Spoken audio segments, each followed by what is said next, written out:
Welcome to Mind Over Matters, the live stream where your mind actually matters. My name is Simon, and hosting the show with me today is Tak, Adam, and Samad. We've got the whole crew today. It's our lucky number 13 episode, and we've got a wild one. We're going to talk about what's happening, what's unfolding with the US presidential elections over the last couple of days. We'll be going into some of our thoughts on the critical issues that have come up over the last few days and where we think things might head. But we'll be live monitoring the chat and comments on YouTube, Periscope, Twitch, and Instagram. So please send in your questions or simply tell us what matters are on your mind. Really looking forward to an engaging conversation with our audience today. I know everyone's probably energized by what's been happening with the US elections. But let's start with maybe our take. So Adam, maybe your thoughts on what's been unfolding over the last couple of days. Yeah, it's been very interesting. I think your and my predictions have more or less kind of come about, which is like, to be honest, which is like the nightmare scenario. Because like personally, like, you know what you really want in like any election, right? Whether you're running for office, whether someone you care about is running for office, you want a clean election, right? You want something that's very straightforward. You don't argue with it, and there's a very clear winner. And we'll get into it later, but like, I mentioned last week about how you can't really trust the polling data, especially early polling data, because again, a lot of the ways that they do polling sways towards Democrats, right? Because they're going to be early voters. And they're more likely to have voted. And so it kind of sways the opinion that, maybe initially in certain states, it's going to go towards, a Democratic direction or towards Biden's direction. But, as we're seeing, that's definitely not the case. It's definitely not this big blue wave that everybody thought was going to happen, especially the major pundits. And I kind of find that hilarious because I didn't, and again, we'll get into it later because that's like a whole section to talk about. But yeah, like I didn't really believe it, especially if you kind of look at a lot of the like voter enthusiasm and stuff. And so for me, the state of the election is very interesting because of like how much people are especially a lot of the takes, because it's not a blue wave, a lot of the reactions, especially from Democrats and who they blame for the lack of support, that I've found very, very interesting. But again, we'll go into that a little later. So far it's been it's definitely, if you invested in popcorn, right, they've been going through the roof because it's been a very, very interesting election to watch.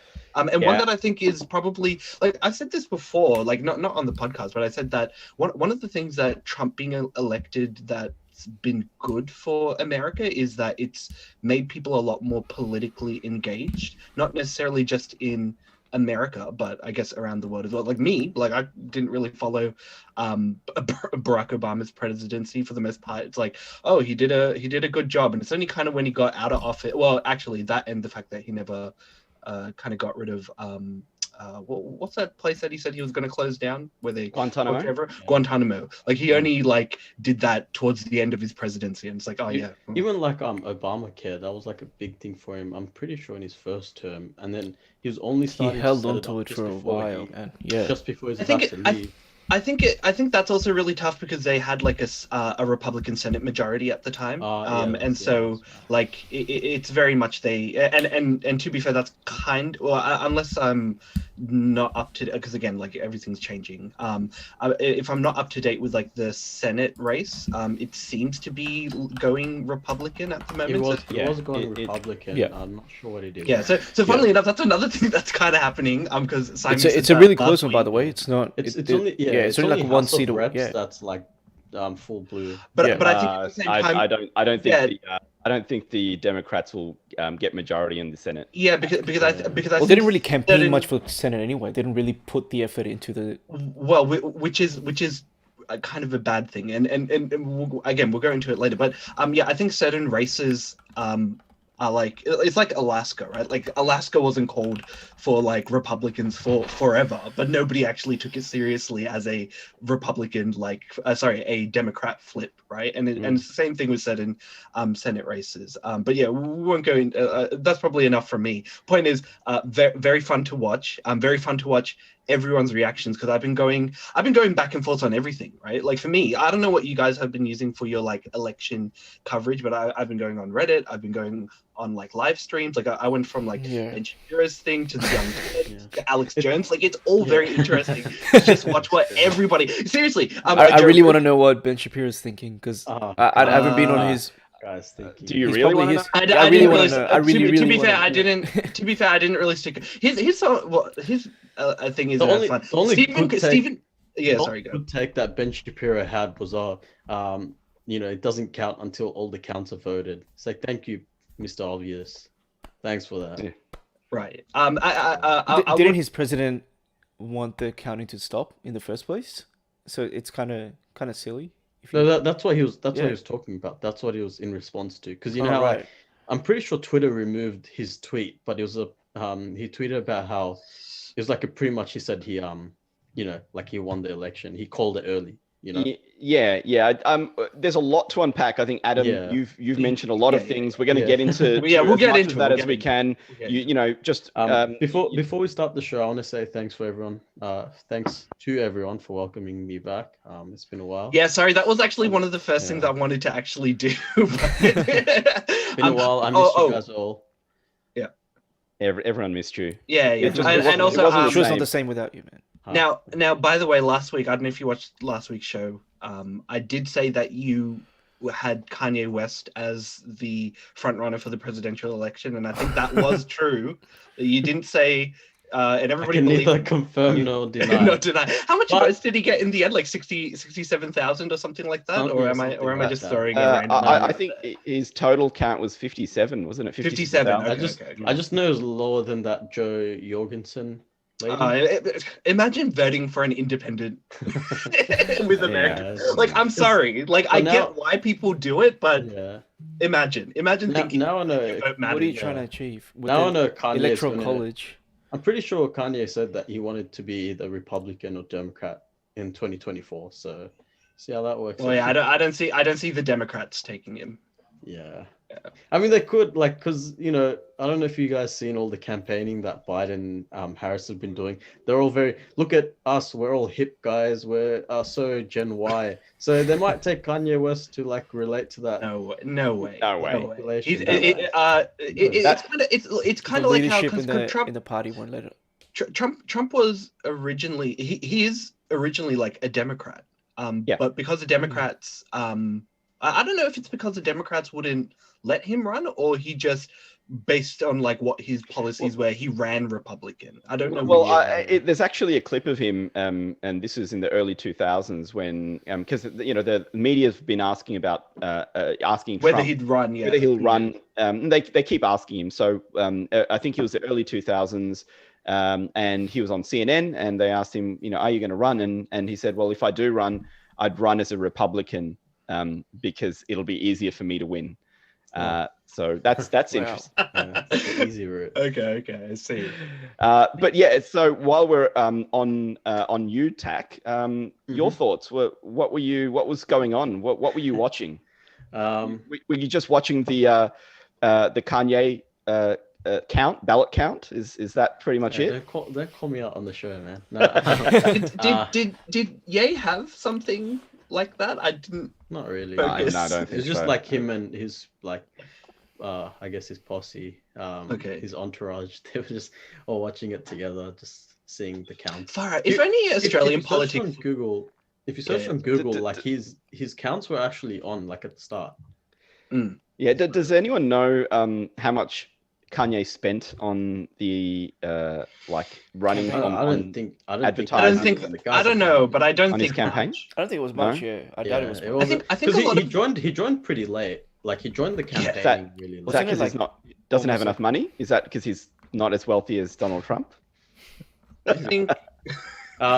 But he's sensitive about that, right? He doesn't. So by the way, Hebo in the chat Hebo asked, can you guys explain the Electoral College? I think we will all go through like our thoughts right now, and then we'll We'll get to to Electoral it. College.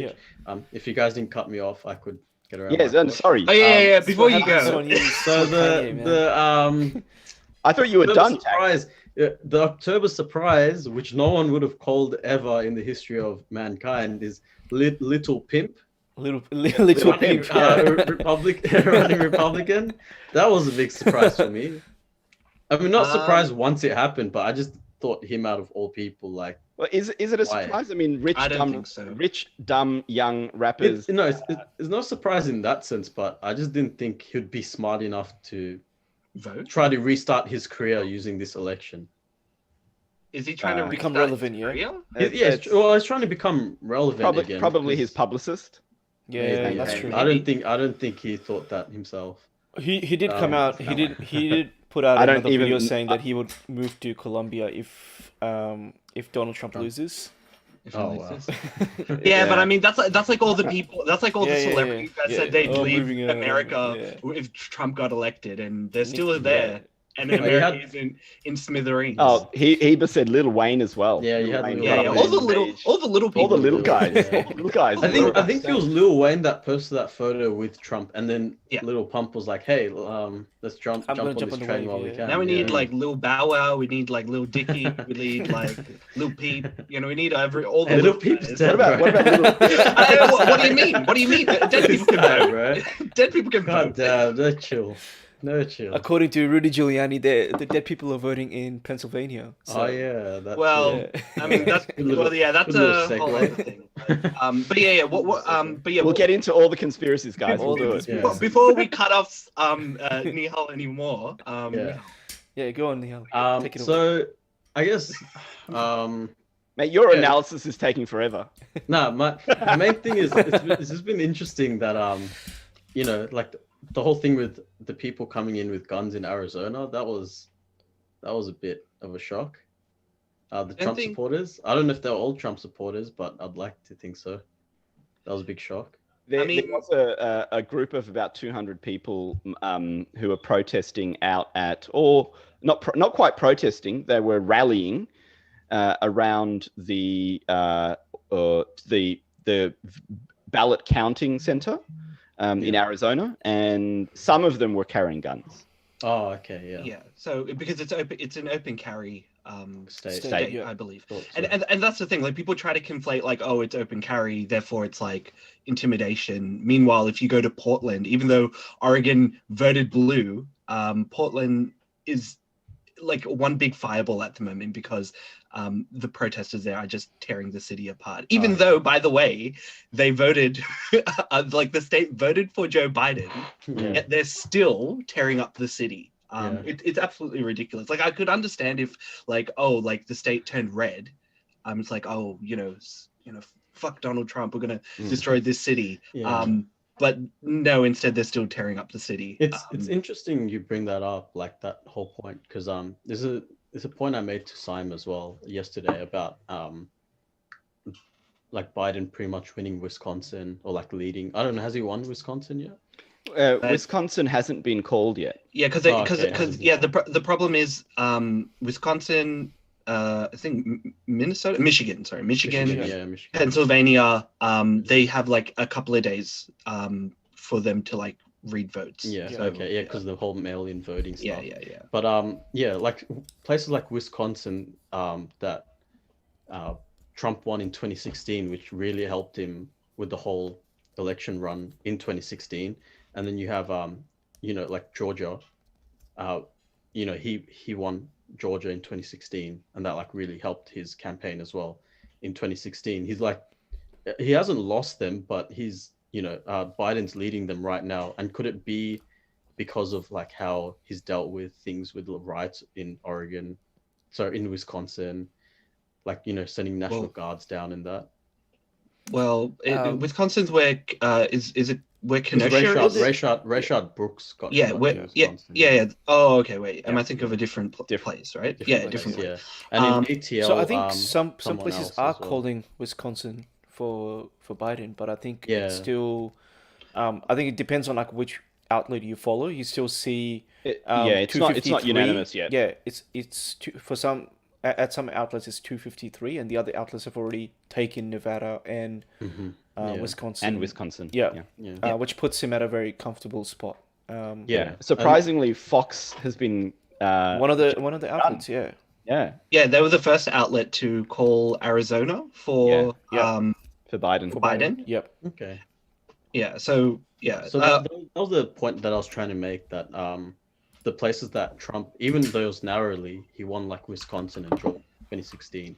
He's currently losing those places, and could it be how he's dealt with like the Black Lives Matter protests in those states? I think we'll have to look at like the poll, because it's like, for example, it's like where are the majority of the votes coming from, and are those the areas that are most affected? Like, for example, like Detroit, that obviously has like a large African American population, and so if they're getting a lot of votes from there, like typically there's going to be like, again, you don't know until the data and whatever that, but like, you know, you can make assumptions that like, oh well, majority are black, and so the majority are probably voting in one direction, and it's probably in the direction of Joe Biden, right? Like, if those are the results, then you can kind of reverse engineer that, like, oh, the demographic is African Americans who are voting for him.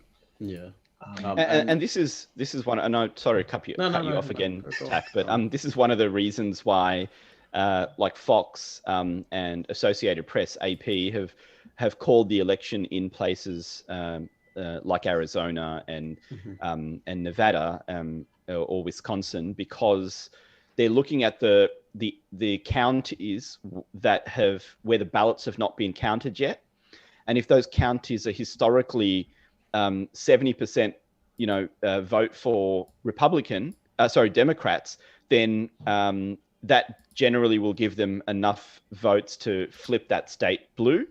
And so that's why Fox and AP have called it without all of the ballots being counted, because they know what's outstanding and generally what those counties are likely to vote based on historical numbers. Yep. I mean, the one thing. History, Oh, yeah, no, go ahead. No, I just wanted to make a comment about Nevada. It's really weird. Like the one state that's like kind of known for card counting is, taking a while. I mean, it's interesting, like the history in Nevada, because I was reading a stat where it's like from 1980, I think, all the way till now they've called so whoever's won Nevada, pretty much they've won the presidency as a whole, like that race. Every election since 1980, except 2016 when Hillary Clinton won 2016. So there you go.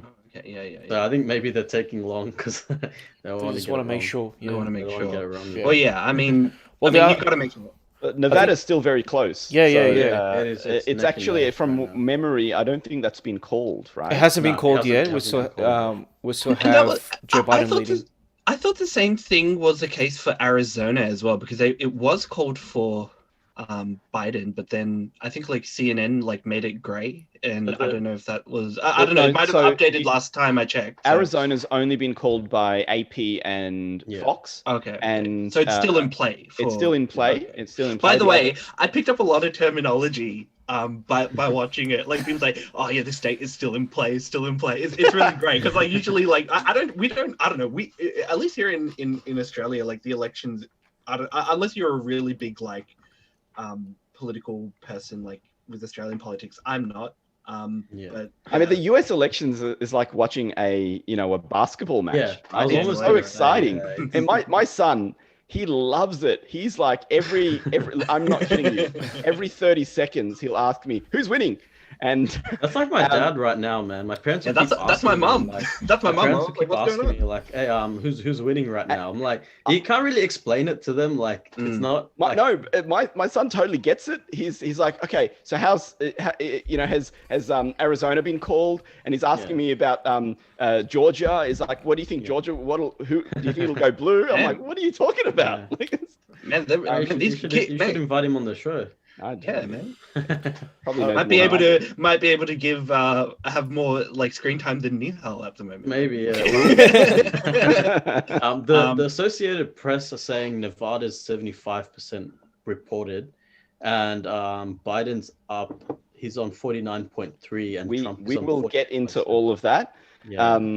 And so maybe we'll go to Samad. Yeah. Real quick thoughts on what's happened. What are the key takeaways for you, Samad?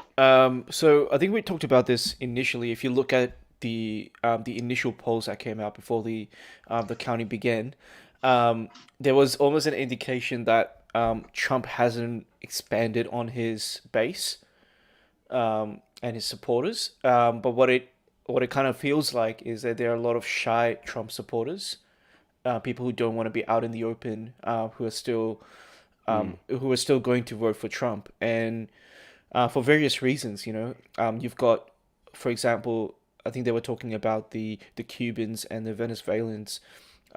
They decided to vote for, in Florida, and they're the reason why Florida swung, for the Republicans, and it's because they've fled a communist country, and Trump in that particular region in Florida has pushed the narrative that Joe Biden is equal to communism. So I think what I do find very interesting is, even though right now, if you look at like where things stand, you can look at either 253 or 264. Either way, there is a sizable distance between the two candidates. So President Trump is still far behind, but I don't think Democrats are still taking a back seat. They're still watching everything very closely, and what that shows is things can flip so easily once we get to the last few million votes that get counted. The end game. The end game, yeah, for real. So I think one of the biggest take that I took away from that is, what I do see is that if you look at the way the map looks, the middle is all red, right? The Midwest, for the most part, is all red. And I think that, to me, it shows a country that's very divided in how they, how they want the future to look like. And that's what I see. And I think that's reflected in all the different polling agencies as well. Yeah. Like how divided, because even they're divided as hell. Yeah. Yeah, I agree with you. Even though, you speak to someone who's from, let's say, I was speaking to my friend from New York who now lives in Florida, and she was saying, that we shouldn't have a conservative president because for the most part we're liberals, but I was like, I don't entirely agree with you, because maybe that could be the case in major cities, or in her state, close social exactly group. Yeah. But you go into the Midwest, you go to the South, you'll see a very different picture. People would say otherwise. I mean, I wouldn't even necessarily call like Florida is like Technically, south, it's south, but like it's south, but it is like a coastal city. Yeah. So that's a very interesting one, in my opinion. I find Florida to be a very interesting place for Trump to win. And there's a couple of reasons why that's happened.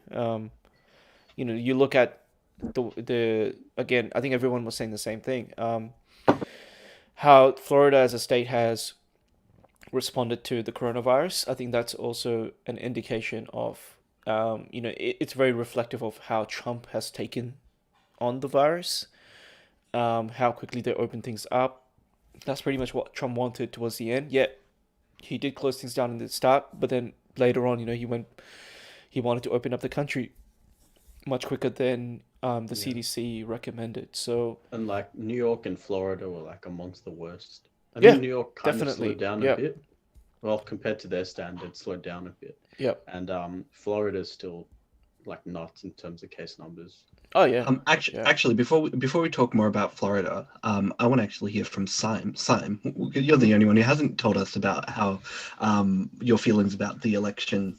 Yeah, I mean, in the last show, I talked about my prediction, and I felt that even though the polls were saying it was going to be a blue wave, I felt that Trump still had a pretty good chance, and I felt that it was going to be a tight race, and it's proven to be a tight race. I feel that Biden, based on what the data, and we'll get into that a little bit later. I think a lot of betting agencies have already called the election for Biden.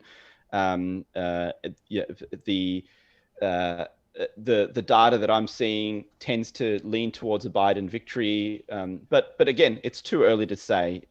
But I've really enjoyed watching all of the coverage. I mean, I haven't watched any television. Just I don't know about you guys, but I haven't watched any of the. I have a live coverage running at all times. I'm not watching TV at all. I'm going to YouTube and watching like the NBC or the ABC coverage. Yeah. Look, it's interesting. It's interesting you bring up YouTube, because I was watching like the first stream because I switched between like few streams.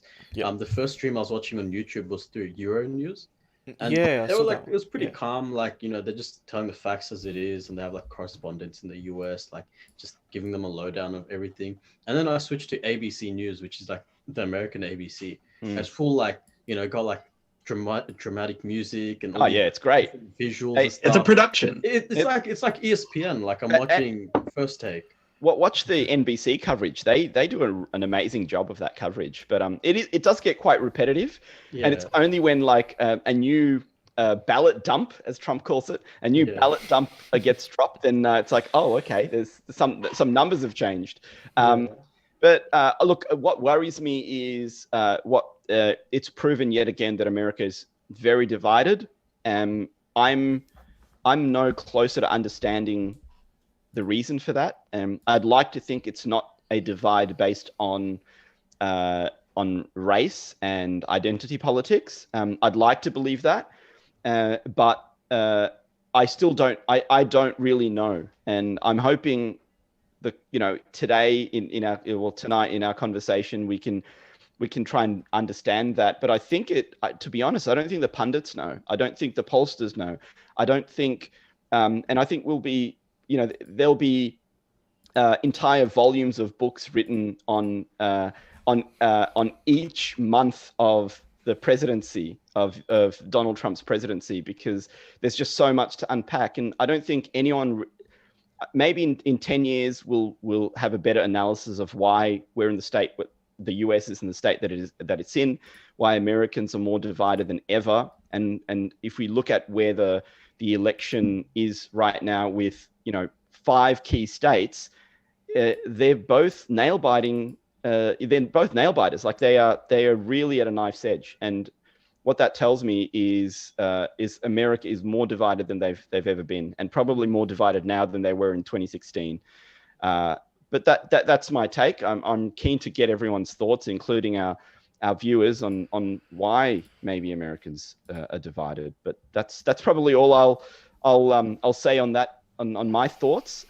I do want to get to Heber's question on what the hell is the Electoral College?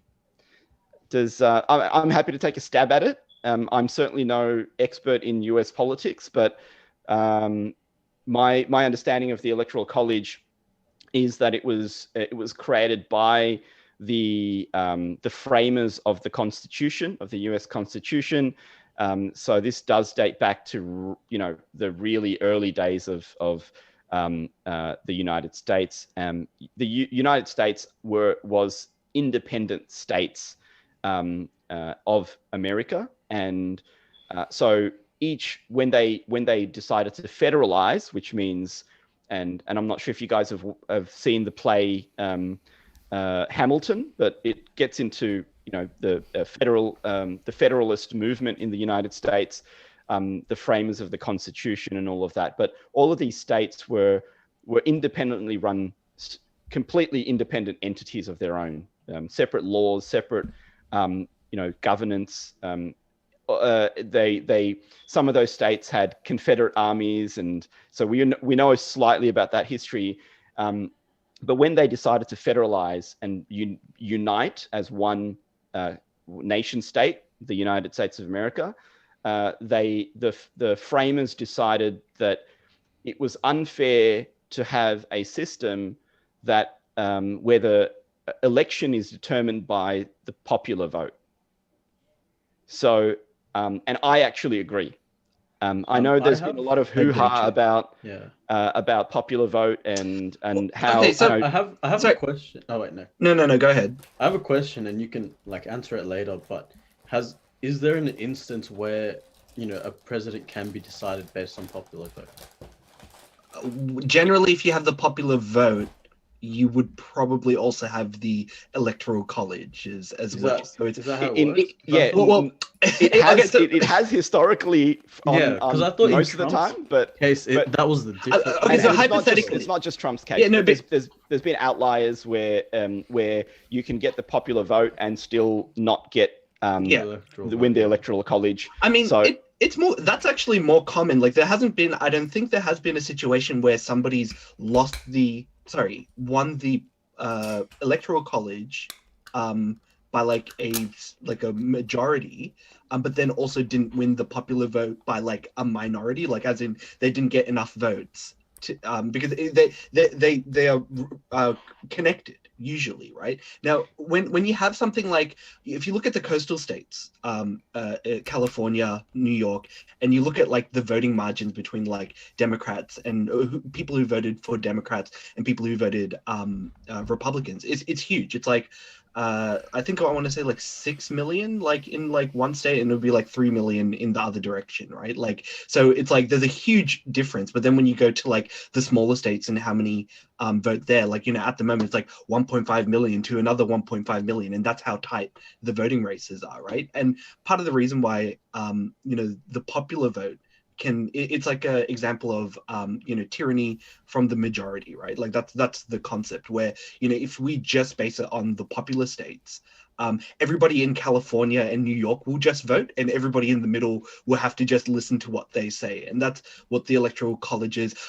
Although they weren't originally intended for this purpose, I think that it weren't intended for this purpose, but that's what it's fundamentally kind of evolved into. But Simon, I'll let you kind of finish off. It's interesting you say that. So there are the early Federalist Papers that do talk about this exact case where they didn't want tyranny of the majority. So there's a number of reasons why they developed an electoral college. This is one of the many reasons. Another one, isn't it another one like, in case, like, because new information might come out and the electorate might think, hey, this is important, so I'm going to change it in this direction and vote a different way. Because they used to do it all on horseback. They didn't have the internet like we do now. Yeah, that's right. So the electoral college is basically split on not necessarily the population of that state. If that was the case, then really, the coastal cities would have a huge number of electoral college votes, but they try and make it as uniform as they can. So you'll based on the counties. You look at it based on the number of counties, rather than the population within those counties. So it's not. I'm not necessarily opposed to the electoral college. Can it be optimized a little bit better? Absolutely, but it's worked. It's worked to date, except for maybe 2016 and again 2020. Who knows? Look, again, I think one thing people need to kind of remember is that America and a lot of countries really aren't like a direct democracy, right? It's a democratic republic. And so the system in which it operates in is going to not work like a high school popularity contest, right? It would be hilarious if like, if you had to vote like a school captain based on something like an electoral college. It'd be crazy.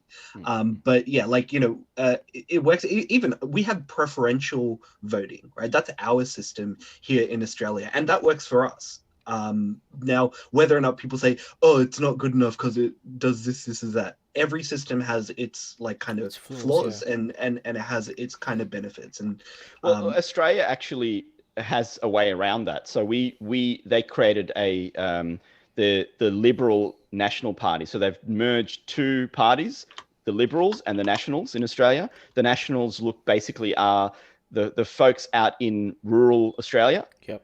and the libs are, they're conservatives. So they've mixed the conservatives with the agenda of farmers and middle Australia. And the Electoral College is trying to do something like that, which is give a voice to middle America that aren't in the, that are not part of the coastal elites, effectively. I hate the word coastal elites, the coastal cities. So I hope that explains the nature of the Electoral College and why it's kind of really pivotal to the US politics, and why maybe it's not such a bad thing. Can it be improved? Absolutely. But I don't think the alternative would be throw that away, and which a lot of people are calling for, both on the left and the right, are calling to get rid of it and just have a popular. Yeah. You see, like every time I see it, it's always like, oh, the Electoral College isn't good. We need to throw away the Electoral College. But then when one side is actually winning through the Electoral College, oh, it's good. It's it's there for the reason. Our forefathers saw this from 300 years ago. They knew. They're like big brain. Which is why, although they were, I think I don't know of a better system in the United States that would be functional as the electoral. Yeah, they've got 50 states. It's hard. It's tough. Yeah, it's really hard to get everyone behind something to begin with. And I think the most compelling argument that I heard from someone was the fact that having an electoral college is essentially what's protecting the bipartisan system in the United States, because it doesn't allow anyone, a third party, to come in and kind of sweep the elections because of the way that it's set up. And it makes sense. It does. You can't have a third one coming in. I mean, here's the thing, right? The problem is that 270. Sorry, I'm saying that just 270. Essentially, you can boil it down to counties, right? Like that's pretty much what it is. Like you look at the. No, I think there's 500 and 530, 538, 538. Yeah. Total, but you need 270 to become a president, right? To achieve that number, I think you have to kind of go through either the Democrats or the Republicans to achieve that, because that's they have the widest reach. Not necessarily. In fact, as America's got a better, based on the system, the system in the US, because they don't follow the Westminster system, which is what we follow, right? But their system is more open to a third party coming in than in Australia, because in Australia it is a Westminster two-party system. That's it, which means that if you're an independent, like let's say One Nation, you have preferences. And those preferences are based on who one party want to give their votes to. So if I, let's say, for argument's sake, and I would never do this, were to choose on the ballot box number one for One Nation on my ballot box, then and One Nation has a preference to give their votes to the LNP, the Liberal National Party, then my votes will go to the LNP. And so it all trickles down to one of the two parties in Australia. In the US, that's not how the system works. I would like to point out that, now that you've said that, we can now edit it to make it sound like you have voted for this. Please do. Yeah. But you're complete. We see, who's the guy who spent a bunch of money trying to be, sorry, who was it? Was it a Bloomberg? No, not Bloomberg. In our political elections, you're talking about Clive Palmer. Clive Palmer. Yeah. That dude just threw money at trying to be, and to be fair, if he, with all his millions, couldn't make a dent in our system, what will? And but here's the thing. At the same time, I kind of get where you're coming from, Samad, that it is hard to kind of take root of a new system if you have two political establishments. But I think it's purely because they've been around for so long and people associate, oh hey, this is This is what left-wing, this means. Yeah, right-wing. this was And so it's very hard to kind of come in as like a centrist or yeah. an independent, Well, how a Joe else- Jorgensen or how- a or How else or will you have a left and a right if you don't have just two parties? Like, yeah, but if you want to be like an alternative to what people would consider like the traditional left wing party, if you want to be more like, if you want to be a more far left, like socialist party, or if you want to be a like a didn't center that left. happen? Didn't that happen in Germany in the 40s, and then the Nazi Party got?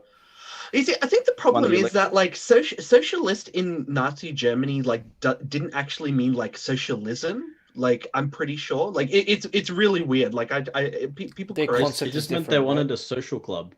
well, A social club. And yeah, I'm people not took that too too sure. literally. I'm not too sure. People No, because, took that too literally. yeah, because for example, like Germany wasn't a socialist country, right? So they didn't follow like a socialism, much like Russia, right? So yeah, they're called the National Socialist, like whatever, like the Nazi Party, but they weren't actually like socialists. Like a lot of people would argue, like, oh, they're not really socialist. But I don't know if that's just a cope from like actual socialists and like communists who want to distance themselves from Yeah. Nazis. But like that's what I've heard the argument being. So I don't want to say like definitively that it's the case.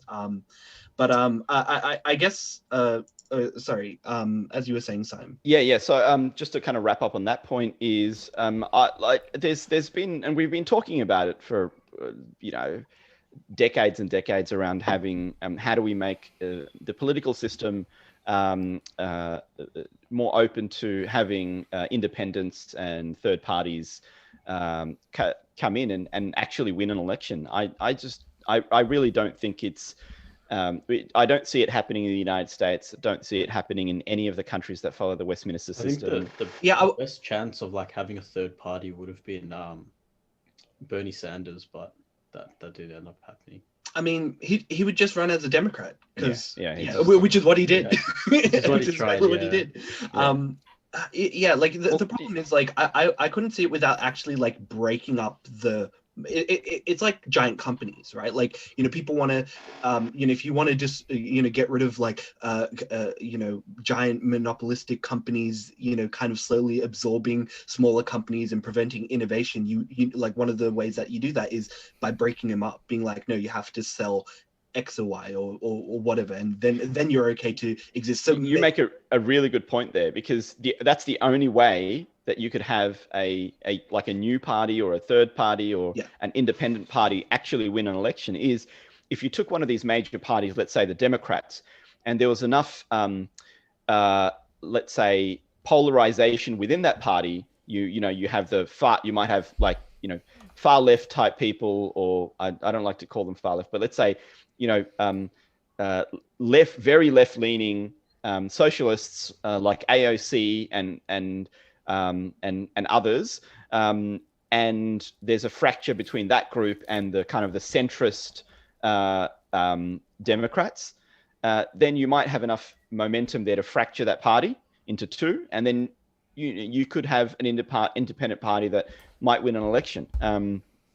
But generally, this is why parties force you, right, to there's a term for it, toe the party line, is because they're all afraid of fracturing and becoming small parties, which means someone like the Republicans will just wipe the floor with them if they fracture.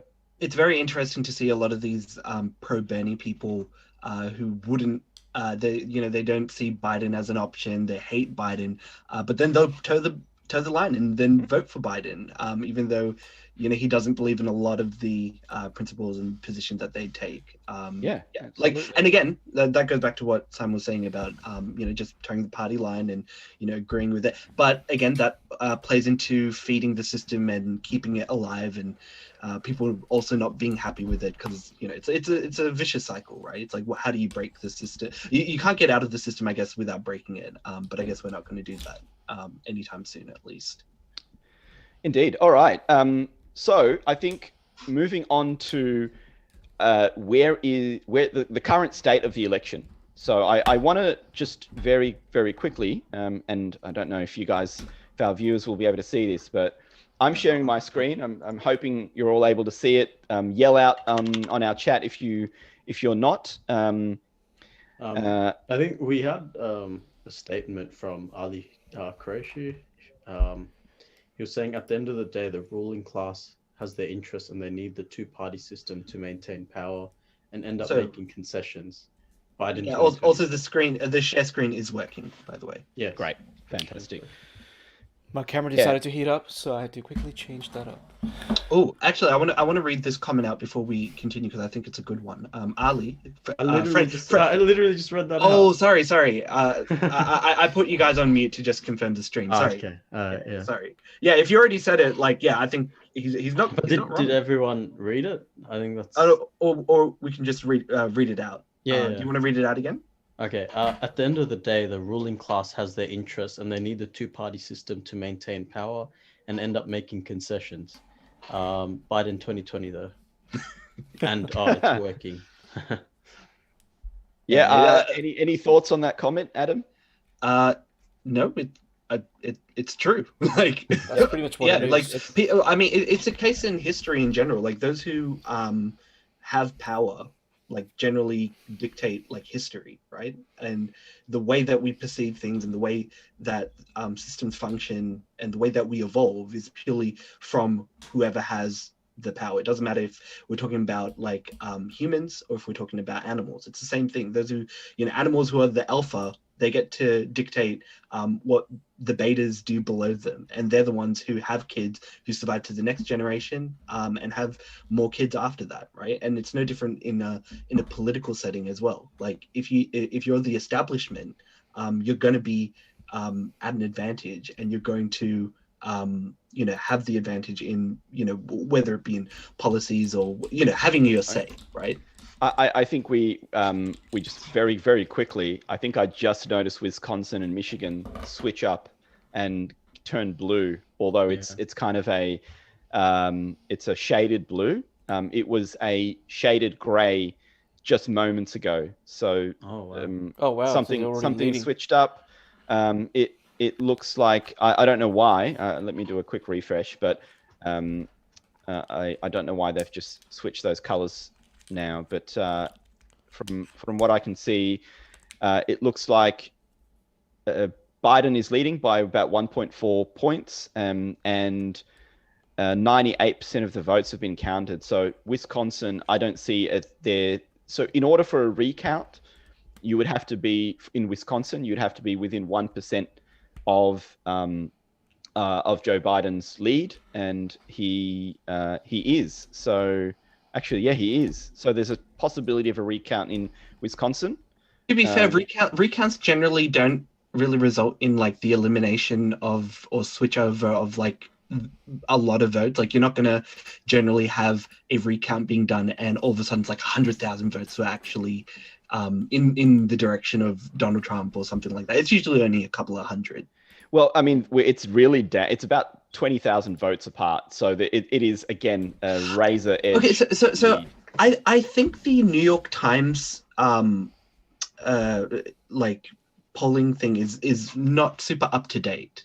Just it isn't, which is why I tend to follow Bloomberg over here. And so if I do a quick refresh, and we and this is the one I prefer to follow. Because these guys Bloomberg is the money people, and they try very hard not to get it wrong. So Bloomberg has Biden at 264, Trump at 214. Bloomberg has Wisconsin over here as being squarely in Joe's corner. Joe's leading by 20,000 votes. So it's actually very, really very close to what, very, very tight. But what we can see here is how many votes have been counted. It says 3.29 million votes have been counted, but there's potentially up to 3.56 million votes. So that potentially there's another, 200,000 to 300,000 votes to count. And rather than repeat this in all of the other states, what that means is these are the mail-in ballots.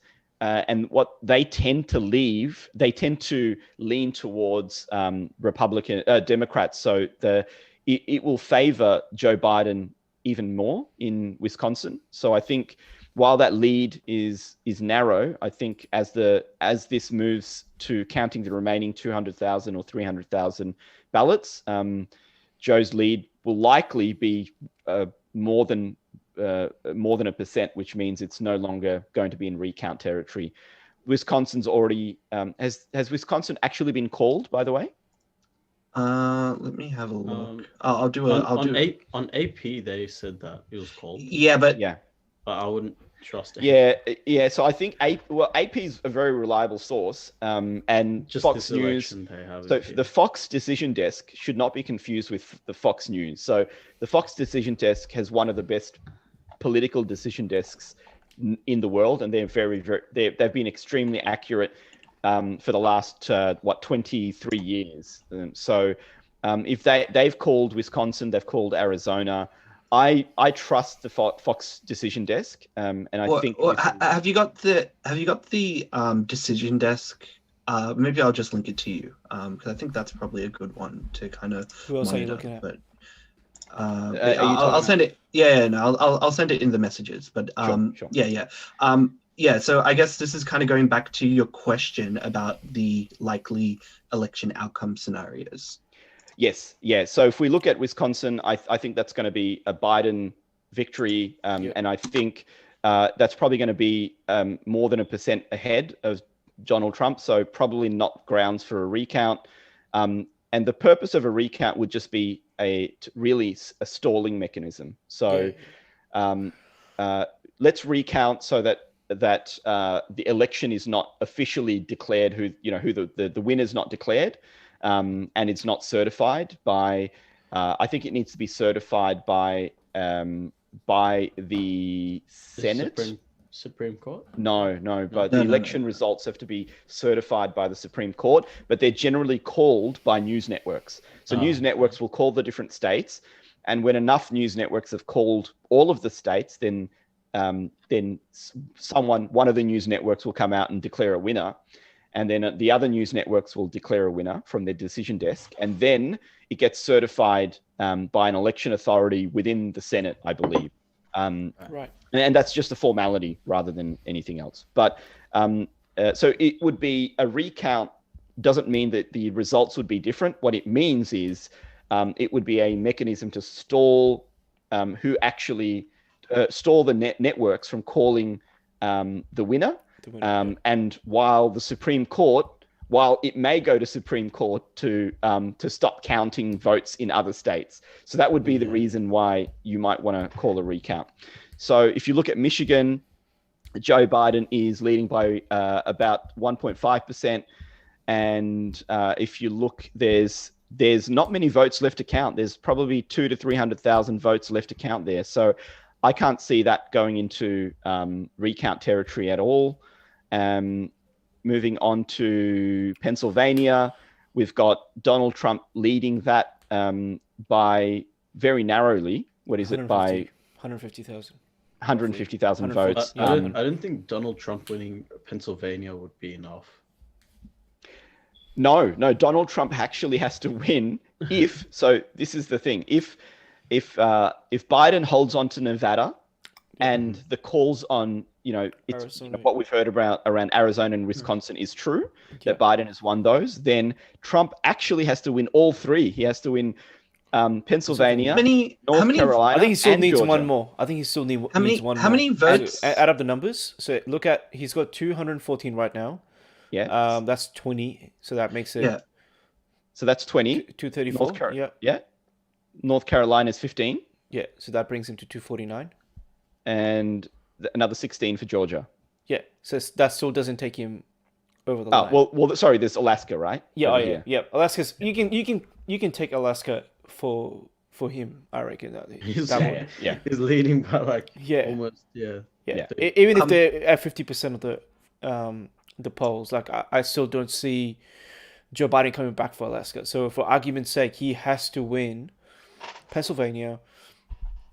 Of course, you got North Carolina, and then you got Georgia and North Carolina, even Pennsylvania. I think when it gets to the end bit. So right now, they as you can see, I'm saying I'm going to call it now. I think Pennsylvania's Biden's going to win probably Pennsylvania. yeah. I have a feeling they're going to climb back up. And the Especially reason I say that is if you look at the counted votes, there's 6.34 million votes counted, but there's potentially 7.5 million. So yeah, there's another 1 to 1.3 million votes to count.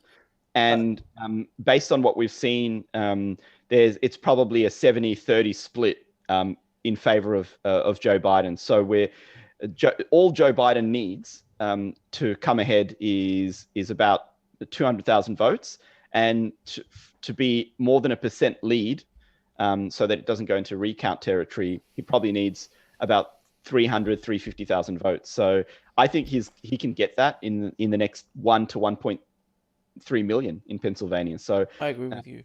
Well, I and that's, by the way, that's we're talking about Donald Trump, but we also got to. I think Joe Biden is literally on the brink of, sealing the deal, right? Like he's not too far off when it comes to. Isn't he like 6 off or something? He's literally 6 off based on this off this, particular Yeah, this so particular that's chart. he So picks off if he wins Pennsylvania, yeah, and the if he other, can, if he can seal off Arizona, Wisconsin, Michigan, Nevada's on the brink as well. and this is why what you mentioned earlier at the beginning of our show, Tack, around what's happening in Arizona, right? There's rallies, there's people showing up with guns. There's been very, I don't want to name those individuals, but very popular right-wing individuals have actually driven down to Arizona to really rile up the crowd there. Yeah. And because they know that even if they were to win Pennsylvania, North Carolina, and Georgia, it would still not be enough. They need to flip. They need to flip Arizona. Wasn't this one of your predictions like a few weeks back? But Yeah, You predicted that there would be like, well, I mean, you're on more the extreme side that there would be some kind of violence, but at this point, it's just intimidation. I'd like to open our chat to this because I actually think that if Biden is declared the winner officially, I It could look think very different. Things are going to get ugly. And there's a lot of and I think we've Trump has said stand back and stand by. Yeah. And I'm hearing a lot of that phrase being thrown around right now, by some and again, some fringe remember, elements. there's a spectrum of Trump voters, right? Yeah. There are some people who are very centrist and are voting for Trump because they're earning more than 400K and don't want to get taxed by Biden's new tax plan, right? Or they don't like. They earn enough money where Affordable Care Act is actually more expensive for them, and so abandoning that is going to be good for them. Or they're anti-abortion, or there could a number of reasons why that you might vote for him. But there's also some people who just want to watch the world burn. So and I think we saw that with the people, with some of the people on the left with some of the violence that came out from Antifa and the Black Bloc, and I suspect we might see the same happen on the far right. That could happen. One thing that I have to give credit to. It's a possibility. It's a possibility that we shouldn't ignore. Go on, Adam. No, I was actually waiting for you. I was going to say, look. Yeah, out of like if we had like a nice Venn diagram out of things that can happen and things that can't happen, yes, definitely there could be violence that may arise from people from the right wing. But at the moment, like the only kind of violence that we're kind of seeing at the moment is coming out of places like Portland and its ilk, right? Like essentially people who are demonstrating for Black Lives Matter, they're demonstrating or they're members of Antifa or Black Bloc, like you said, Simon, And yeah, like that's the ongoing violence that's still happening at the moment. So like Could that spill that out that's into the election. yeah. So like if Yeah. there's going to be any kind of agitation, there could be like something that results on Retaliation. yeah, Would well, you not say? necessarily a retaliation, but it could be that maybe there is something where people who are going to maybe protest against the results, maybe like right wing people who are Right. protesting against the results or protesting in favor of Donald Trump might get involved or interact with members of Antifa and its ilk, Well, and that could spill into something that could be violence because that's already happened. There was a Trump supporter who was shot and killed in Portland. So we've already got a example of political violence that has happened so far. The only difference is we haven't had anything that's election specific driven yet.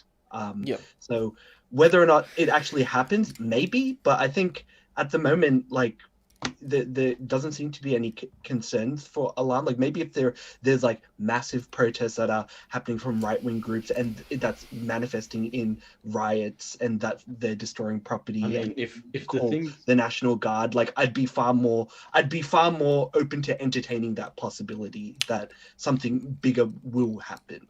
well, if the reports that are coming out of Arizona is true, they're already trying like intimidation tactics. But again, No. it's an open carry like state, right? Like members of militias in those whether you're part of like a left wing or right wing organization in those states, they open carry. They do it. Are there riots happening in Arizona? Not in No. not in Arizona that I know of. Yeah. So like, I know it's an open carry state, but like, why would you need to bring a I- gun into an election? Like, Because they politically? can. I mean, I know you can, but like, why should you? That's the thing. Yeah, again, If you're just voting. Well, yeah, I think it is open carry in Arizona, but if you have to ask what the intent is if you're bringing a gun to a Polling station, location yeah. where they're counting mail-in ballots and sure, but to say that they're using that to intimidate voters or vote counters to like count a certain direction or not or stop the counting, like this Yes, this happens a lot. This happens a I lot. mean, Like they, where they certainly could be there in case violence does break out and other people bring guns and yeah, I mean that happened in Kenosha. that's certainly possible. Ali Qureshi is saying, yeah, it is illegal to intimidate and engage in voter suppression. Sure, but Well, I mean, it's not voter suppression. Yeah, exactly. Yeah. Votes are not- in. It's Yeah, and it's not so much voter suppression, but I could see it as intimidation tactics. Yeah. but the thing is, if you protest and protesting, and again, this is what I'm trying, like the point I'm trying to say is, people on the left and right, when they do protest in areas that allow open carry, they do open carry. So it's not something that's exclusively done just because of members of Trump's party are specifically open carrying in this situation in an attempt to cause voter suppression. That's the thing that I want to make clear. Like it seems to be on par with people who like if it actually erupted, as in, like, this is what I'm saying, like if these like demonstrators, protesters, whatever you want to call, if they actually start like trying to break into the facility, right? Like this is something that we've seen in Portland, where protesters have been breaking into like federal buildings, and that's the reason why the National Guard had to be called in places like Portland, for example, because there was actual federal crimes being broken. Like, if you damage a federal building, it starts to go from the state and it becomes a federal crime, right? So that's the reason why the feds had to be involved, right? Now, if something like that was happening, like, oh, now we have Trump supporters breaking into the elections or going around like smashing properties or like directly physically assaulting, which, by the way, everything that I'm describing has happened as a result of Black Lives Matter supporters, Antifa supporters. That's what's happening, or has happened in Portland, and we're not seeing that at the moment. Like I said, it's not something that it can't happen, but I'm more open to it if there were instances of it happening in these like in these electoral offices where they're like counting all the votes, right? That's the only difference I'm saying. If we start seeing stuff like that, then there's reason for concern. But at the moment, every time they bring things like guns, it's more like all bark, no bite. That typically is how this manifests when it comes to protesters bringing guns. They usually don't get fired. Yeah, And it's it's just just like, and intimidation. It's a form of intimidation. Yeah, You yeah. can't take that out of the Yeah, You gotta but call it for what it is. realistically, does that result in now Yeah, people are yeah. going to I get don't. shot and it's going to result in mass violence? Well, I think No. if you look at Trump's position right now, I don't think it would really work in his favor if his supporters Definitely were to pull, not. if they were to pull a gun Definitely out, not. right? Like, so that's another thing, right? And Do you think Trump supporters are smart enough to know that? that's a good question. But I think mean, I know it's because it's speculation. I don't want to maybe I don't want to spend too much time It's talking about it's it. fear mongering It for the is most part. Yeah. it is a possibility, and I kind of think that if the news networks call a Biden victory, things could get ugly. And just because I'm not, if it was a different time, a different president, if it wasn't so like very split, right, like razor edge victory, it would have been a different case. Like if it was, a landslide victory by Joe Biden, I don't think you would have some angry Trump supporters. They would expect it, like their news. Yeah, they would have, but they right now they feel like the election's being stolen, right? That's the rhetoric. well, I mean, that's- if you have the president coming out and saying that and And he claiming tweeted victory, about it. I think that's a very different mindset you would have, right? Like if your president's already claimed to have it's won. an all in terms of trust in institutions, trust in the establishment. think The it's more talk about distorted deep now. state. The talk about deep state. Look, Trump supporters do not trust. The establishment. They don't trust the deep state. They don't trust the vote counting that's going on. They just do not. And I don't want to. And who's to blame for that? Like that's another thing you have to really, Trump's done a good job of manipulating people and credit to him for that. Right, he's a great manipulator. Yeah.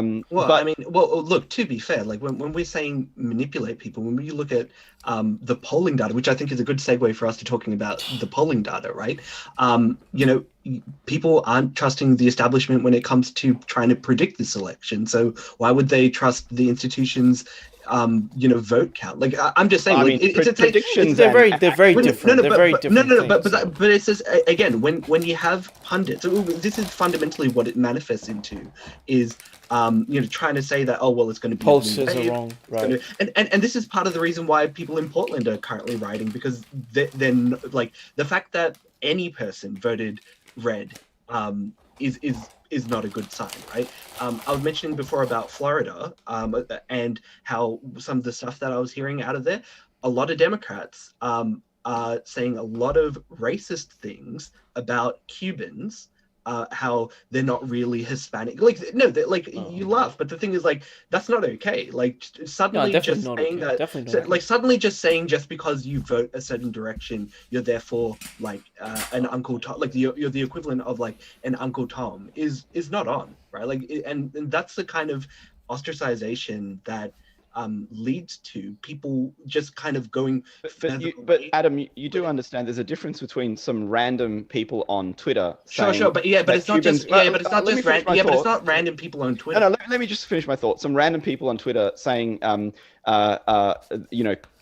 Cubans did this or Cubans are doing that, and they're now part of whiteness, and comparing that to the stuff that Trump says and what he incites. It's a different. We could go into detail.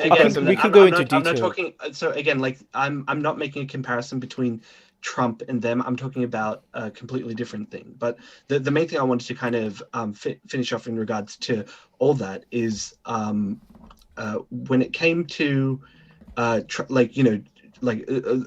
in regards to trusting the establishment, right? It comes back down to whether or not people can trust like what they're listening to, right? And if you have all these people that are saying, well, Ohio is going to go to Biden, it's going to be a landslide, and then like you actually look at like, oh, Texas is going to flip, Texas is going to flip blue. Like how can anybody take these kind of statements seriously? Especially when you look at the final results. Right? I agree with you on that. Look, pollsters were already under question, right? Like because that's the same issue we had. Imagine being Nate Silver right now. I don't know if you guys know who Nate. I know you know. He's getting. He deserves it. He absolutely deserves it. Oh, there's no such thing as a shy Trump. Trump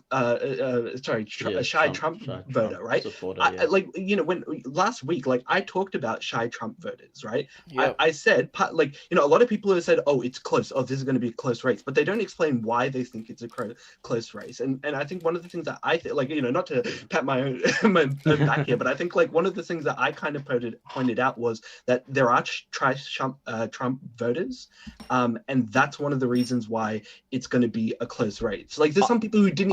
I really want to get into this because the polling data was not only was it bad, but it was worse. I think they didn't after all of the corrections that they did, right? After what happened in 2016. Even after all of those corrections, the polling data was worse in this year than it was in 2016. I think the difference is obviously, most people know it's the whole mail-in voting thing, but I don't think the pollsters knew exactly how much the the mail-in votes would.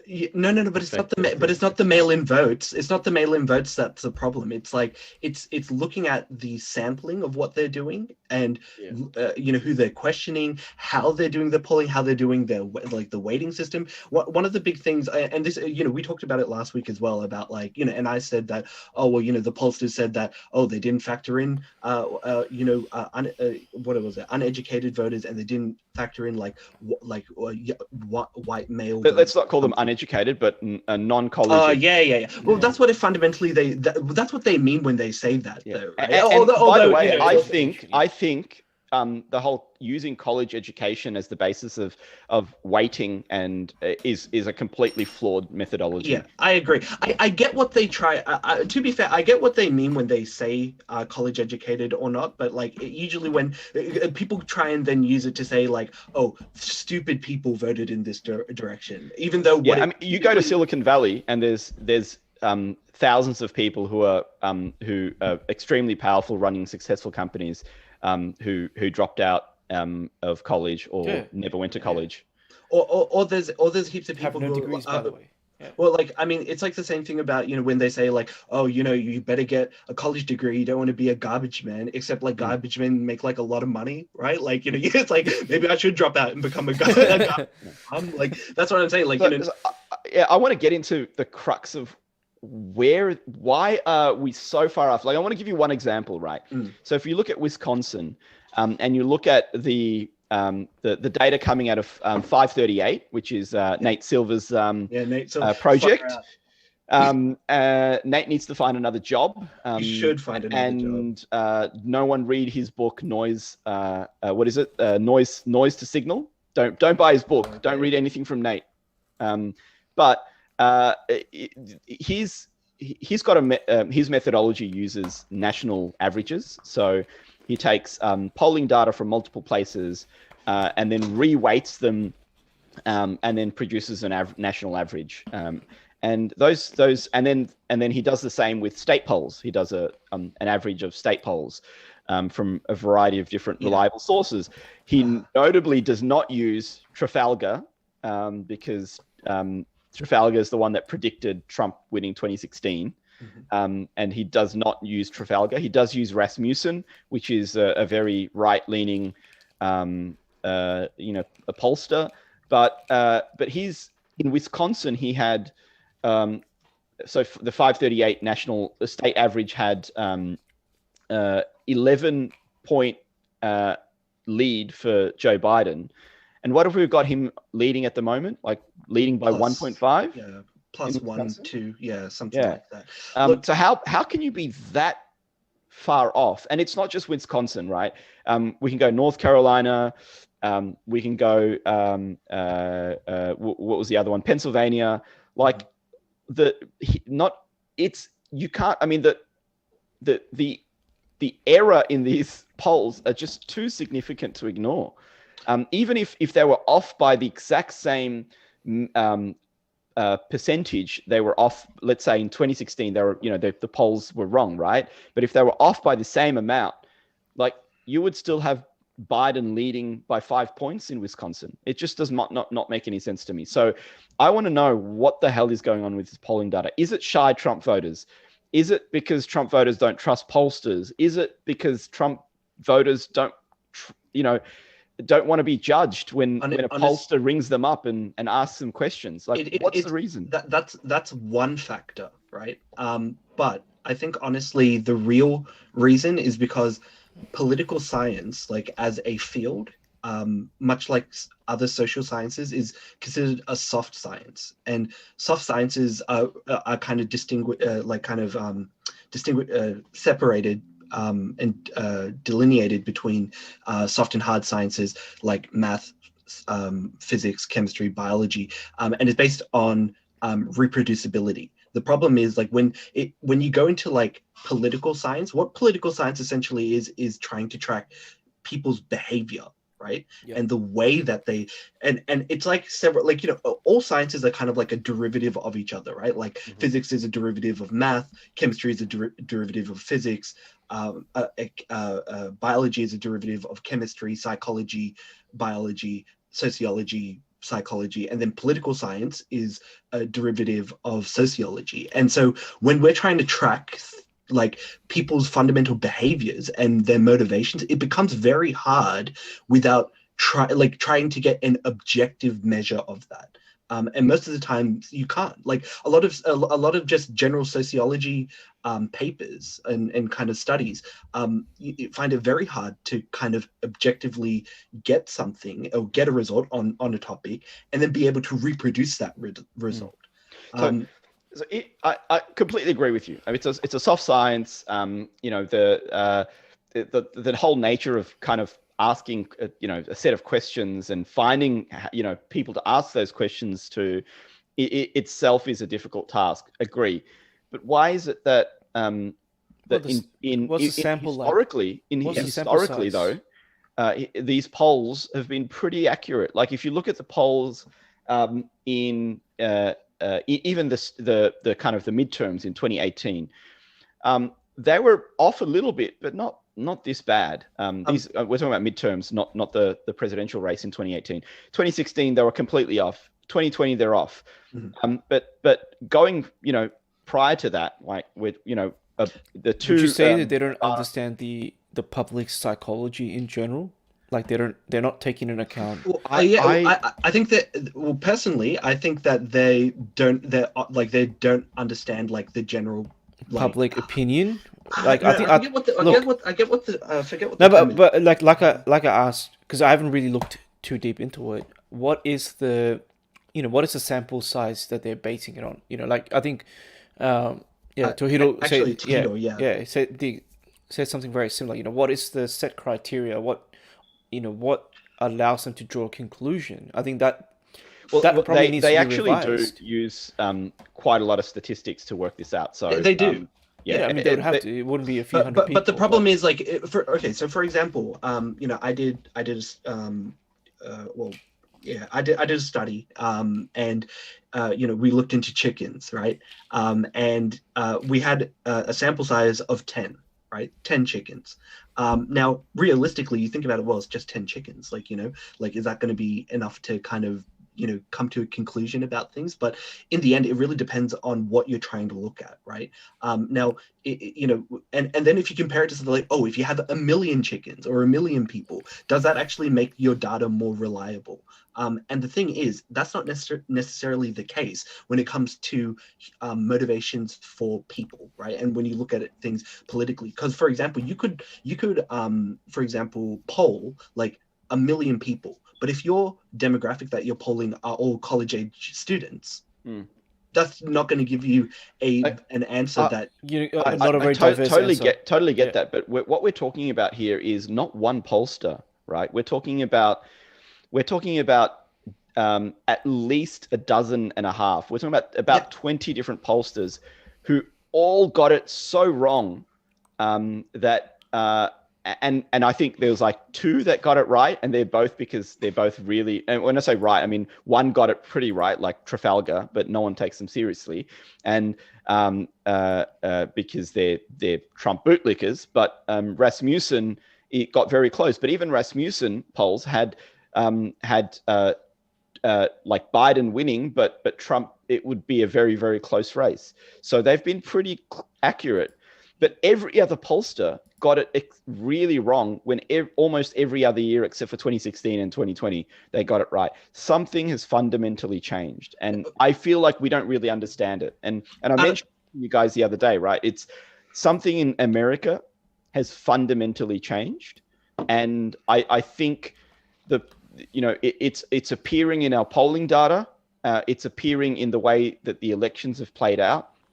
And half of America are completely oblivious or blind to what's happening, and the rest of the world is blind to what's happened in America. So I don't know what that fundamental change is, but Adam, well, first I want to answer Tahito's question. Was this study for KFC? In a way, technically. But not directly. Indirectly, it would have benefited. Indirectly, KFC. It would have benefited KFC. So essentially, I was. Did you eat a lot of KFC and come up with this study? Is that what happened? Actually, funnily enough, during the time I was. I ate a lot of Nando's, so I was giving back to the chicken community in some respect. Yes, yeah. Adam was finding the 11 secret herbs and spices. That was his. Look. Some Snowden genius leaked that formula like years ago. I'm pretty sure you can find it online, guys. No, for me, when it comes to all this, like, I'm not surprised that they got, like, again, there is a level of like overconfidence, and when you sample data, and I think even if you I'd have to find where I've read this, but generally when people do polling generally has issues trying to capture Republicans and people who are conservative. Now that can be just because, like, a lot of the bigger institutions that would do polling in kind of like coastal cities or cities that would traditionally be Democrat or left leaning. So it is hard to maybe find people who would be able to give you that insight. Like, there was a study that I linked the guys about how about the shy Trump voters. That I think like Trump voters were, I think 10% of them were likely to not be honest about like their election, like where they would be voting, which was double the rate for twice the rate of Biden supporters, which were like at 5% or 6% or something. So, maybe it's like Sam said, like it could be just because they're shy and they don't trust the pollsters, but I think it's just also because it's maybe harder to find them when you're just doing like a random sampling of like 5,000 people in an area. And then sometimes you have to, let's say they find those 2,000, let's say you're trying to do 2,000 Republican, 2,000 Democrats, right? Maybe you find all the Democrats like immediately, but then you have to search around for the Republicans to make that other number up. But now you're sampling them from a whole different other region than you would from the Democrats. And without them actually reveal, like, because again, these are all, like unique systems that are proprietary. We can't let anybody else know, because obviously they're trying to sell themselves as a service. So we won't actually know necessarily unless they reveal to us the way that they do these pollings, exactly how they're doing it. But I think a lot of the time when you do polling and you have like polling firms and organizations or PACs or whatever trying to do these kind of predictions for the elections, a lot of the time they're kind of doing promotion for whatever party that they affiliate themselves with. So, if Rasmussen's, like you said, is typically right-leaning, so they're more than likely going to be oversampling people who are right-leaning. And then other pollsters that are traditionally like going to I guess like be more like left leaning will get a higher left leaning. And because it was just such, I see it as because they thought that this would be a blowout. This is just them doing a post hoc fallacy and then finding, what are patterns that fit our perspective on how we think the election is going to result, and that's resulted in them kind of mislining what the real results are. And again, like I said, political science, it's here in again, I'm not trying to discount the political science as a whole, but there's a reason. Like, for example, Brexit is a great example of people kind of missing the mark on exactly where that was going to go. Even our election in 2019, I think they were saying that, it's going to be Labour was going to win, and look what happened. Yeah. The Liberals got it. They got it completely wrong. Mm-hmm. In our 2019 election, and I don't think that like we're super duper politically I guess divided here, right? Like it's not like in America in that respect. But I'm saying, but like the polling was like, oh yep, it's gonna be Labour, easy Labour, and then it ended up being Liberal, and they had to be like a really good point. Like this is also something I wanted to talk about tonight. Is you're right. It wasn't just the 2016 US elections, 2020 US elections. It was our elections in Australia, right? When was that, by the way? Was it 2019? 2019, but 2020 has been very long, so yeah. like a hyperbolic time chamber in here. I think it was late 2018. I don't know. It's a blur No, it was to me. 2019. 2019. Yeah. So 29 last year. I love how memorable our election memories are. Elections are. Yeah. Bro, the only reason I remember is because it got brought up in a conversation, and I was like, "Did we vote in 2019?" and you're right. That was meant to be a landslide Labour victory, and it wasn't. It was a narrow LNP, Liberal National Party victory. Secret Lib voters. Yeah. and then you go to realistically. Brexit, right? When was that? 2012? 2015. 2015? 2015 or 2016. It was like right about the same feels time. like a lifetime ago now. But yeah. But Brexit. So it feels like something around the 2014, 2015 changed, maybe globally. And I don't think like we've done a post, like a post hoc analysis. It was interesting. I think Ali brought it up. I don't know if it was in the podcast or if it was a conversation we were having, but Ali, jog our memory, mate. Yeah, he can help us out here. But he was saying pretty much how like world leaders, they tend to kind of reflect each other. So, you had Trump winning, a Republican in America, and then you had like, Scott Morrison, Liberal, like all these kind of parties are kind of more on the right side. You have Boris Johnson out in UK. So like, oh yeah, actually, now that you mention it, that's actually a really good example that I forgot as well. The Conservatives in the UK destroyed the left-wing party. Like it's actually crazy. Like I think like areas that like don't vote Conservative and haven't voted for like, I don't know, not 100 years. It'll be something great, like in the double digits, like crazy high numbers. They never voted in a conservative direction, and they did for that election. Oh, wow. But I mean that I think that more, I don't know, Jeremy Corbyn isn't a very likable guy. But you see, there's a pattern, right? That the right, like in most of these major like Western countries, the right are kind of becoming like world leaders, and it's like not even close. Maybe this election has been close. I think it's a what is it? It's cyclic in a way. A cycle, yeah, correct. So because, for example, like we had, and it always kind of happens in like a cyclic. Usually happens in a somewhat cyclic fashion, right? We had George W.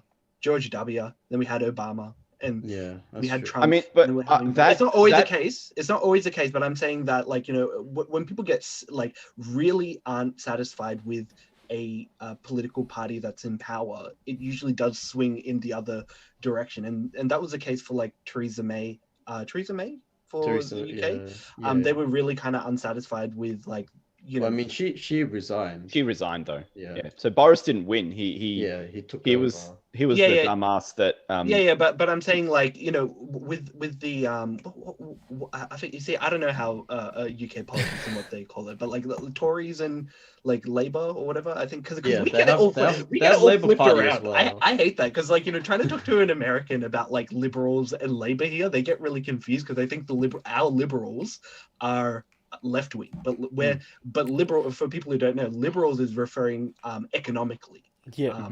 Yeah, so not politically, if that makes sense. But yeah, like but yeah, I think again, I think it's usually like something it's just a swing. Like at the moment, we're going like if Biden gets this election, it's like a reflection of well, people have had enough of a right wing presidency. Kind of mandating and doing the things there. And I think it might happen in the UK too, because people aren't really satisfied with Boris Johnson's handling of Brexit, for example. And Or even like coronavirus. COVID. And Yeah. COVID, yeah. Yeah. So I wouldn't be surprised. But the thing is, in the UK, they just need someone who's like, I don't know, actually who's personable to trying to get like the dude barely has any hair on his head. He looks kind of crazy. Like just find somebody who's slightly stable and you'd be able to win against Just him. looks like Trump, didn't wash up and stuff in the morning. Yeah. I mean, So just Ali want to give you Qureshi- guys a little update. Yeah. The voting in Georgia has, I think the of course, so yeah, so the numbers have started to go up again. So they're counting the votes, and it's gone up from. So I think we left off at about 2,407,500 for Joe Biden, and it's now gone up to 2,413,000. Yeah, So it that's- is. Is this It's in- That is- very narrow. Yeah, Where, and that is where a is big. this? Where is this? We're talking about 20 only a difference of what is it, 23,000 votes, less than 23,000 votes. Yeah. Where is Rough- this? Where is 27. this? Sorry, 27. Which state? Georgia. Georgia. Okay, Georgia. Got it. Yeah. Yeah. Sorry, I just wanted to So- mention once here. Ali Qureshi says Jeremy Not 27, Corbyn 17. is amazing. He was destroyed by the media. I think the problem is with Jeremy Corbyn. I think it was who he associated with that kind of gave him the bad smell that he's kind of has left the party in.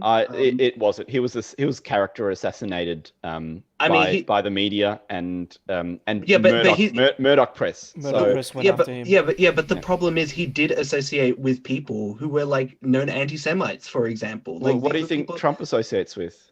Like it's anti-Semites, like openly associates with. Well, he's gone to rallies.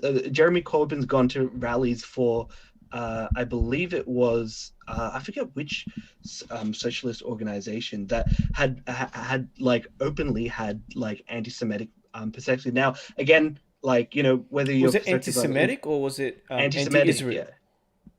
Anti-Semitic. Well, people associate No, anti-Israel and with this- anti-Semitic, no, but we and that have- was but that was that's- that's something. a distinction that we that- need that- to make because I was Yeah. just about to make the distinction before you guys you got to be quick, man, because we're gonna pounce. Yeah. you know? Yeah, well, here's the thing. Like, I mean, look, the problem is like people, but this is the problem when people try to like, when people have like critiques of any like perspective, right? Like whether are they actually being like anti-Semitic or are they being anti-Israel? Are they being Islamophobic or are they having like legitimate criticisms about Islam, right? Like again, like the problem is that there were in the report, like I'm talking about the report that came out, like that's the one that in the end, like there was issues within the party. It was originally like Jeremy Corbyn was able to kind of dodge all that because it was people that he wasn't necessarily associated. It was just people in his party. Like the party had like one or two people had issues with like anti-Semitism. It's like, but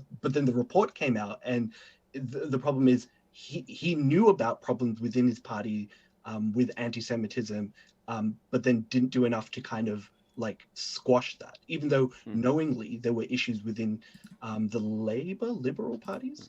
Yeah. Socialists, just to from Ali, socialists aren't anti-Semitic; those are conflicting ideologies.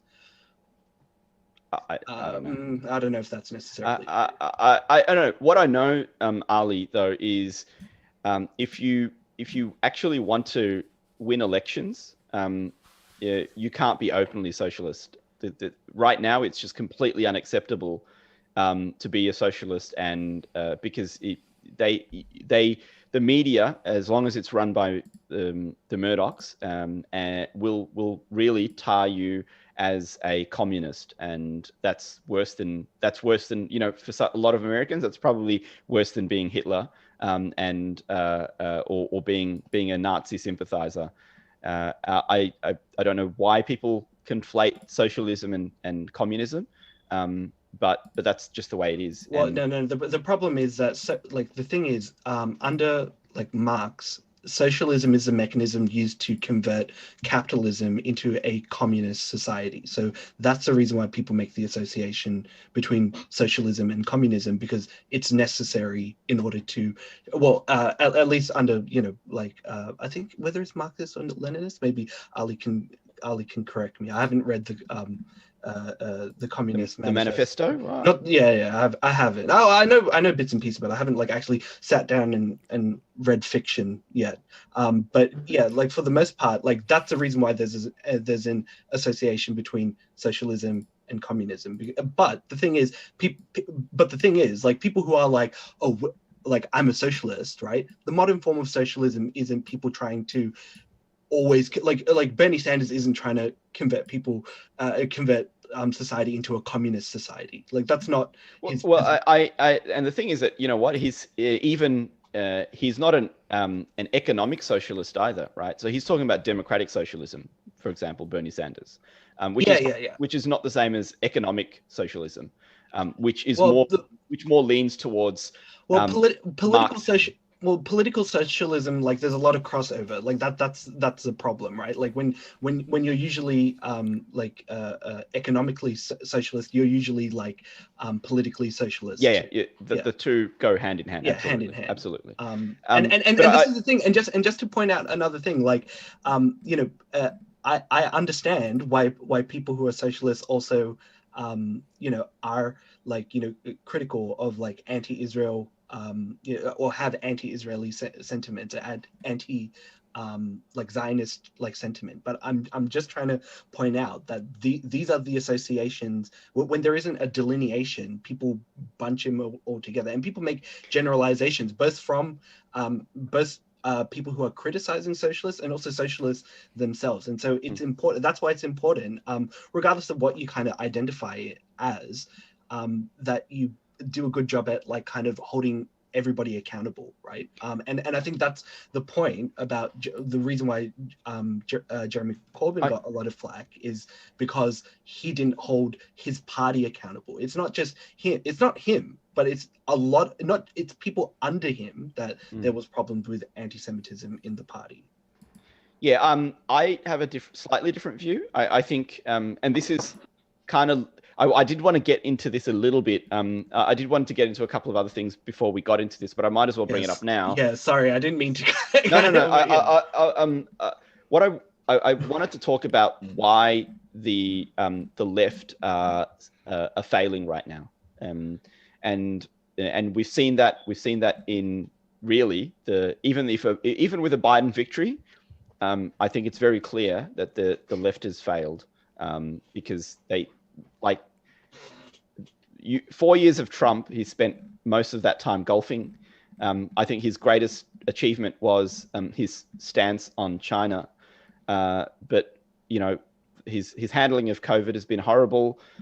Even today, I think the death toll was about 1,600 people, was it, or close to that?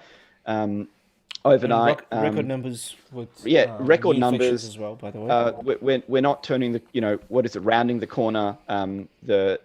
It's been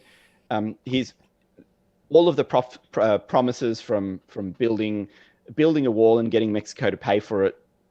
The wall is permeable, and it's not what he originally promised, and Mexico has not paid for that wall. We could go on and on and on and on. But why are Americans voting for him? My, again, early analysis is, and why are people voting for strong men around the world like Donald Trump, is because people like leaders that stand up for something. and Trump he's loud. It's like watching WWE. I mean, you look at, but He you did know have what? practice, he right? fights. Like, he did he have- fights. but He you look fights at really look at hard. Biden, right? You look at Biden. A lot of people can't even name like what his actual policies are because it just seems like his main policy is just to beat Trump.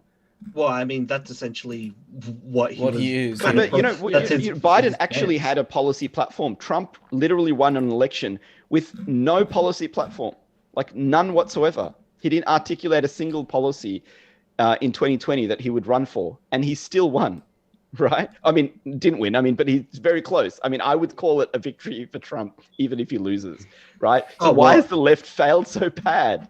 Look, yeah, no, sorry, go. I really think it's because it's I can't think of a better word to describe this, but limp dick. Like they can't control the narrative, let alone they can't create a narrative, let alone control one. They don't really fight for what they believe in. And they're constantly making compromises, and they think the way to achieve, great politics is to constantly concede, and this, chasing around, the 4 years chasing around this Russia thing has done them no favors. But and we see that with Jeremy Corbyn, very weak leadership. Biden, very weak leadership. Like I cannot, the left are not going to win with leaders like that, right? And so I'm not saying find strong men, but I don't think it's a male female thing, because we have strong leaders in other like countries such as you have New Zealand, you have Angela Merkel. Germany right now, and people and the German people, they kind of I think overall her approval is good for Merkel. Yeah, well that's the thing. She's very left leaning, right? Yeah. But she's a strong man. I mean, she's a woman, but you get what. But the thing is, people want strong leaders, and the thing is, I guess, I've kind of, I sent it ages ago to you guys in the group about the political direction of certain parties in America, right? And it showed that while conservatives over the past like 3 decades have kind of still politically been in the same direction, the left have kind of gone more progressive. And the thing is, that's going to alienate a lot of people who would be in the center, whether you're center left or center right. Because again, people who voted for Obama weren't all just left-leaning people. There were a lot of people who were center. There's a lot of people who were center right who voted in that direction because, well, they liked his platform, and they didn't like who was he running again? John McCain. They didn't like John McCain. Oh, big surprise that nobody liked John McCain. No, people did like John McCain, but they just didn't like. I mean, he was very Biden-esque, right? Like very weak, a weak leader, even though he was a war hero, right? Just want to give another And, update. well, people since we're also- talking about elections, the race for the Senate is at a tie right now. It's 48 to 48. Okay. Yeah, Oh wow. yeah. There you This go. is a very interesting one. So it's still up in the Goodness swing. me. Yeah. Ah. The House is, of course, there's a big lead for the Democrats, but Yeah. if I think they've gained 5 more seats in the House, but Yep. it's not much. It wasn't as much as they thought they would. yep, And- still a pretty Well, I it's don't, a- I don't think the Democrats were going to lose the House, just generally speaking. But I think they just haven't gotten enough seats as they originally thought they were going to. Like Simon said, I think Tahidal in the chat said the left can't override the inertia of the right for the past 4 years so soon, I think. And then follows up by saying, I agree that people respond to leadership. It's the same in business. I agree. Yeah, it's leadership. That's true. And I don't know. You have to, personally, I'm not asking the left to be, choose a leader that's like Trump, but come on. well, that's the thing. Well, yeah, I mean, when I looked at the DNC primaries, there was only one person that I liked out of the cast of colorful characters that they had. Everyone else either seemed to be like a palette swap or a derivative of somebody else, but their gimmick is slightly different. In the end, like they went with Joe Biden, and I think the main reason they went with Joe Biden is because, well, he's a recognizable name. He was Obama's VP, and he was an establishment pick. Like people, like the DNC know who he is. They know he'll, work with them. And again, like for people who are like kind of pro Bernie people, the DNC were never going to pick him. That's just the case. They were never going to pick Bernie Sanders because he's an independent and he probably wouldn't play. Well, I think it's pretty simple. Like if you want, no matter whether you're conservative or liberal or left or right, if you want to be a leader in politics, I think the formula is pretty simple, right? You've got to be like charismatic in some sense. Like Trump is charismatic in some sense, right? You've got to fight for what you believe in, right? It doesn't matter whether you believe in it or not, but what your base believes in. You don't have to believe it, but if your base believes in it, you got to fight for it. And you can't be anti-Israel. Forget about anti-Semitic. You just can't be anti-Israel. And you cannot be a socialist. Like it's as simple as that. If you you could be anything else. You can be a womanizer. You can grab and buy whatever you want. You can pay off, porn stars. You can do all of that. That's all acceptable. Just don't. These are the 5 qualities that people expect of leaders. Well, yeah, like I said, like I don't think it's as simple as like people associating like socialism with like, communism. There's a lot of factors. And I think it's because, again, when the DNC are picking a left-wing candidate, they have to choose between like who is going to be most palatable to the general population, right? Now, personally, I don't think that would have been Joe Biden, but clearly it worked narrowly. Exactly. But then you have like a Bernie Sanders. There are people who like Bernie Sanders. There was a huge. How much did the Democrats outspend Trump? I think significantly more. I think even more than Hillary Clinton did during 2016. Let's look at it this way. Even if Biden were to win, it would be such a narrow victory, right? At least in the Electoral College, that it and this is what Trump was going against. You had COVID-19, 240,000 dead Americans, the whole Russia thing going on for the entire time. Like it's just even though he may not win, like this is how people still voted for Trump in larger numbers this time around than in 2016, despite all of these things. So I don't really. It might be a technical win for them. Yeah, I don't think. But it wasn't really, and I really, honestly, I think even if Biden wins in 4 years, we'll have the Republicans back, and it may be Trump again. To be fair, it's kind of incredible that like Trump has done as well as he has. Absolutely. Realistically, because if you like exactly like you said, Simon, like people to this day still kind of say that, oh, well, Trump's campaign colluded with Russia, even though the report that came out did not find any evidence of collusion between his campaign and the Russian government. But the thing is, people still believe that that's the case and would have probably voted on that regard. Oh, he worked for Putin, so and so. But even though that's something that was happening basically for 4 years, 3 years and a bit or whatever, it still didn't motivate people to come over and kind of vote in large numbers against Trump. But yeah. Actually, the numbers in this election, I think I mentioned this earlier to you guys, but I think it's about 150 million people voted, and both Trump and Biden got more votes, total votes, than Obama did in his last term. Wow! So that says something. I think, but there has been a bigger turnout.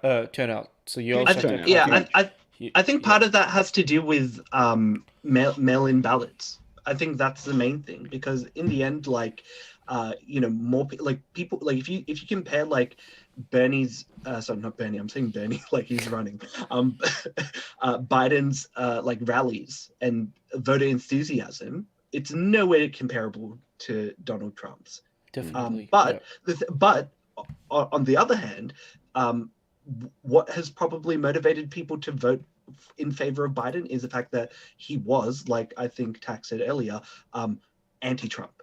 And it's more not because they're voting for Biden, but voting against Trump. And I think that's, well, it's like a lot for probably since last election and this election, like a lot of people have voted it as a lesser of two evils kind of scenario. I mean, that's what it was for Clinton as well. Yeah, to be that's fair. what I'm saying. Like, it's just the whole irony, right? Is people do not care that Trump has a horrible character, that they don't care about that, No. right?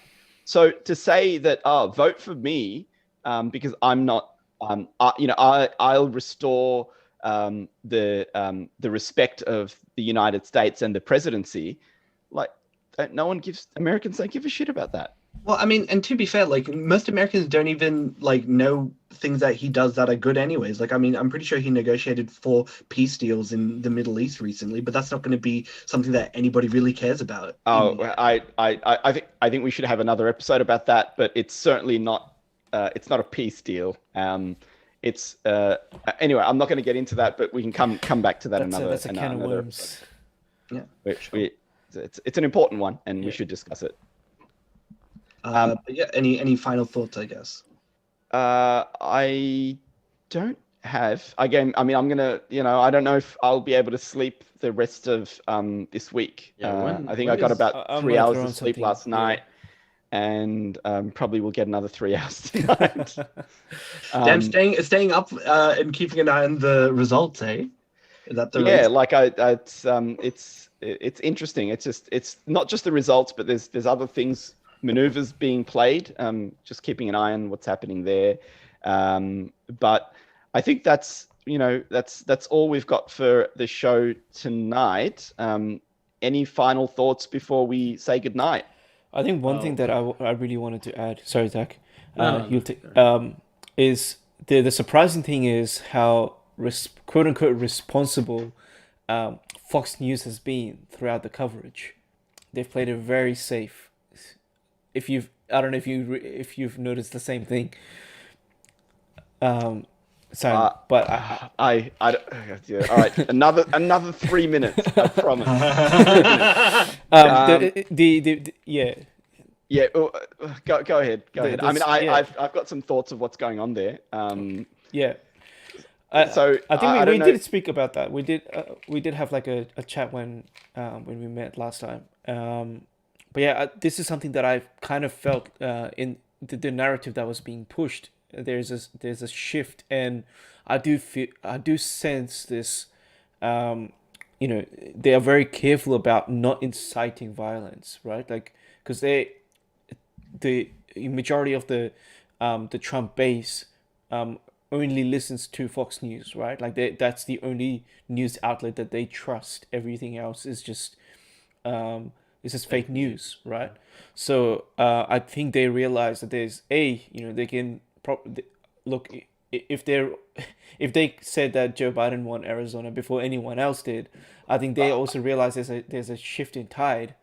I think we should distinguish between Fox News and Fox Decision Desk. Fox Decision Desk, but they're still respecting their decisions, right? Like that's my point.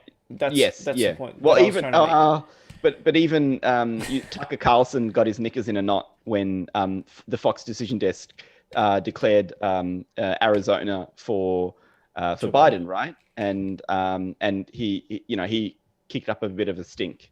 So there are still factions within Fox that are still desk, but ultimately what's happening, and I don't know if you guys have noticed this, and this is my last 3 minutes, I promise, is